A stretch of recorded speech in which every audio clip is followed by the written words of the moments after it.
Assalamualaikum warahmatullahi wabarakatuh. Welcome back to Profesor Aira Channel. Nah, jadi pada video kali ini kakak akan menjelaskan materi tentang perkembangan sistem periodik. Namun sebelum kita masuk ke materinya, jangan lupa untuk like, share, komen, dan subscribe ya. Terima kasih. Seperti yang telah kita ketahui, bahwasanya benda-benda di muka bumi ini tersusun atas partikel yang terkecil yang disebut dengan atom atau unsur. Nah, atom atau unsur ini terdapat jumlahnya banyak sekali di muka bumi ini. Agar kita mudah untuk mempelajari sifat-sifatnya, baik sifat fisik maupun sifat kimia, maka dari itu para ilmuwan mengelompokkan unsur-unsur ini berdasarkan kemiripan sifatnya. Pengelompokan inilah yang disebut dengan sistem periodik unsur ya. Nah, pada video kali ini kita akan mempelajari tentang perkembangan sistem periodik unsur tersebut. Yang pertama yaitu pengelompokan unsur menurut Antoine Lavoisier. Jadi, pada tahun 1769, Antoine Lavoisier ini mengelompokkan unsur menjadi unsur logam dan unsur non-logam. Yaitu dengan sifat-sifat unsur logam yang pertama berwujud padat pada suhu kamar, kecuali raksa atau Hg. Yang kedua yaitu mengkilap jika digosok. Nah, kita ketahui bahwasanya seperti logam, seperti besi, tembaga, perak, emas, apabila digosok dia akan menghasilkan kilap ya. Yang ketiga yaitu merupakan konduktor yang baik. Konduktor itu artinya senyawa atau benda yang dapat menghantarkan panas dengan baik ya. Yang keempat, dapat ditempa atau direnggangkan. Ditempa ini artinya dapat dibentuk. Contohnya seperti emas dapat dibentuk menjadi cincin, gelang, dan lain sebagainya. Atau direnggangkan artinya logam tersebut dapat merenggang. Yang kelima yaitu merupakan penghantar panas yang baik ya. Sedangkan sifat-sifat non logam, yang pertama ada yang berupa zat padat, cair, atau gas pada suhu kamar. Yang kedua, tidak mengkilap jika digosok kecuali intan atau karbon. Yang ketiga yaitu bukan merupakan konduktor yang baik. Jadi dia kurang baik ya dalam menghantarkan panas. Yang keempat, umumnya rapuh, terutama yang berwujud padat. Rapuh di sini artinya apabila ditempa dia akan hancur ya. Jadi dia tidak dapat ditempa. Yang kelima, bukan merupakan penghantar panas yang baik. Nah, inilah pengelompokan yang pertama, yaitu pengelompokan menurut Antoine Lavoisier. Kelebihan dan kekurangan pengelompokan menurut Lavoisier. Kelebihannya yaitu sudah mengelompokkan 33 unsur berdasarkan sifat kimianya, sehingga bisa dijadikan referensi bagi ilmuwan setelahnya. Sedangkan kelemahannya yaitu pengelompokannya masih terlalu umum dan ditemukan beberapa unsur yang memiliki sifat logam dan non-logam atau yang disebut dengan unsur metaloid. Selanjutnya yang kedua yaitu pengelompokan unsur menurut De Bruijner. Jadi De Bruijner pada tahun 1829 mengelompokkan unsur berdasarkan massa atom relatifnya dan kemiripan sifat.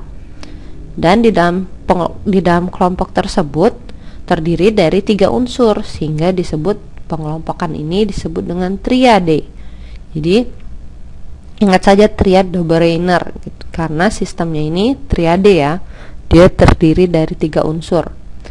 Dan Mr atau massa atom relatif unsur kedua itu merupakan rata-rata dari unsur pertama dan unsur ketiga.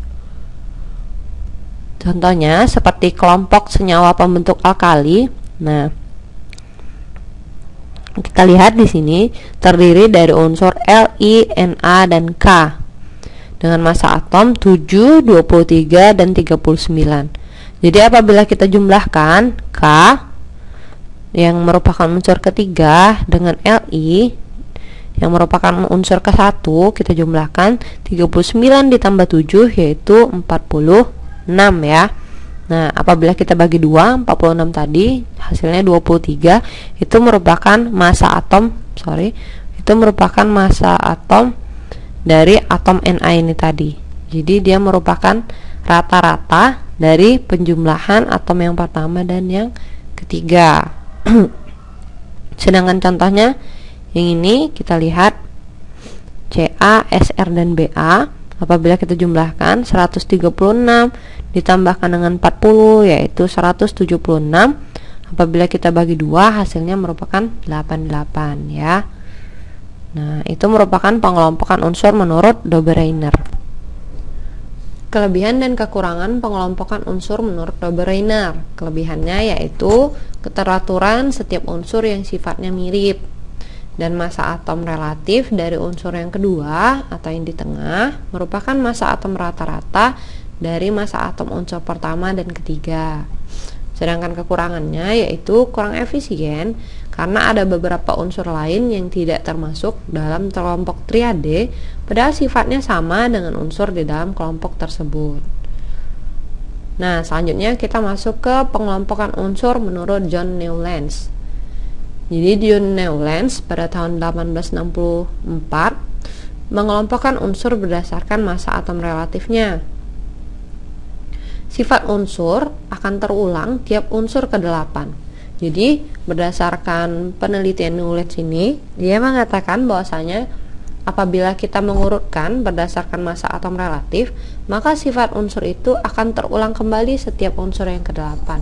Karena akan terulang setiap ke-8, maka pengelompokan ini disebut dengan pengelompokan sistem oktav ya. Maka dari itu pengelompokan disebut sistem oktav Newlands. Apabila ingin diingat. Nih, mari kita lihat di tabel seperti ini. Pada kelompok pertama yaitu 1 atau do. Jadi do, re, mi, fa, sol, la, si, dia akan kembali lagi ke do yang ke-8-nya. Maka dari itu disebut dengan oktav ya, karena dia menyerupai not lagu. Jadi per tiap kelompok ini dia akan memiliki kemiripan sifat satu dengan yang lainnya.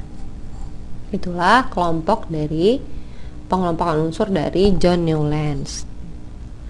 Kekurangannya yaitu dalam kenyataannya masih ditemukan beberapa oktav yang isinya lebih dari 8 unsur, dan penggolongan ini tidak cocok untuk unsur yang massa atomnya sangat besar. Selanjutnya yang keempat yaitu pengelompokan unsur menurut Dmitri Mendeleev. Jadi Mendeleev pada tahun 1869 mengelompokkan berdasarkan massa atom relatifnya juga dan membuat lajur vertikal itu disebut dengan golongan atau berdasarkan kemiripan sifat.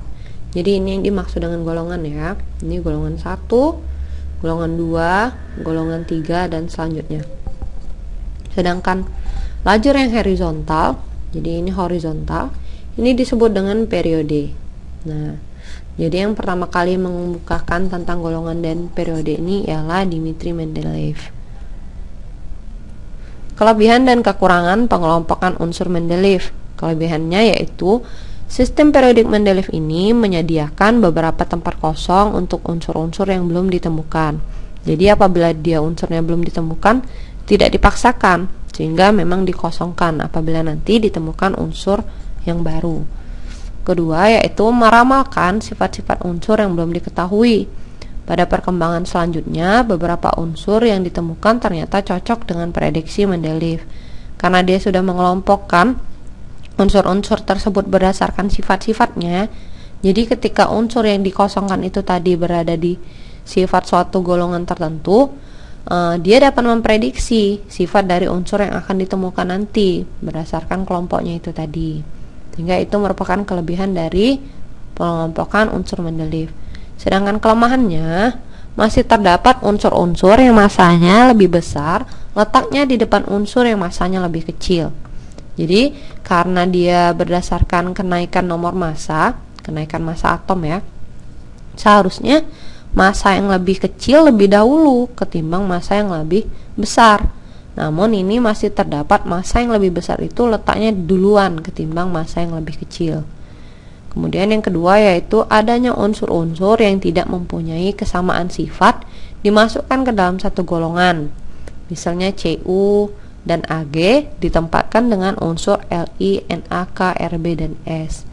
Sehingga itu seharusnya merupakan beda golongannya ya. Yang ketiga yaitu adanya penempatan unsur-unsur yang tidak sesuai dengan kenaikan massa atomnya. Nah, jadi masih terdapat banyak kekurangan juga di pengelompokan unsur Mendeleev ini. Selanjutnya yaitu yang kelima dan yang kita gunakan sampai sekarang, yaitu pengelompokan unsur menurut Henry Moseley atau sistem periodik modern. Jadi Moseley pada tahun 1913 mengelompokkan unsur berdasarkan nomor atomnya atau berdasarkan jumlah proton, bukan berdasarkan massa atom relatifnya. Hal ini dikarenakan pada zaman dahulu para ilmuwan itu belum menemukan struktur atom atau belum mengetahui bahwasanya atom itu terdiri atas proton, neutron, dan elektron. Dan pada zaman Moseley ini telah ditemukan bahwasanya di dalam atom itu terdiri atas proton, neutron, dan elektron itu tadi. Dan Moseley melakukan suatu percobaan dan diketahui dari hasil percobaan tersebut ternyata ada yang disebut dengan isotop. Jadi isotop itu merupakan atom yang nomor atomnya sama tetapi nomor massanya berbeda. Nah, ini contohnya C12 dan atom C14, tapi mereka tetap memiliki sifat yang sama. Nah, seharusnya apabila dia berdasarkan nomor massa, karena nomor massa yang sudah berbeda, otomatis berarti sifatnya akan berbeda. Namun dikarenakan dia di sini nomor atomnya sama, ternyata dia masih memiliki sifat yang sama, kemiripan sifat. Yang berarti kemiripan sifat itu didasarkan dari nomor atom atau proton dan bukan nomor massa, ya. Kemudian disebutkan bahwasanya apabila kita susun tadi berdasarkan nomor atom, sifat unsurnya itu akan berulang secara periodik. Artinya dia ketika sudah mengulangi pada golongan-golongan itu tadi, dia akan terulang lagi ke golongan 1, ke golongan 2, ke golongan 3, dan seterusnya. Kemudian Moseley membagi menjadi lajur vertikal disebut dengan golongan berdasarkan kemiripan sifat, dan kemudian lajur horizontal disebut dengan periode, ya.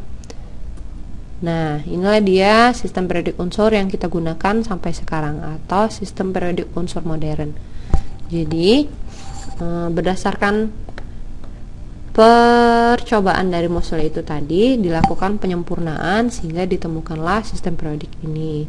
Ini disebut dengan golongan. Jadi ini ya, dari atas ke bawah itu adalah satu golongan. Golongan 2A, ini golongan B, ini golongan 3A, dan seterusnya. Jadi di dalam satu golongan ini terdapat kemiripan sifat.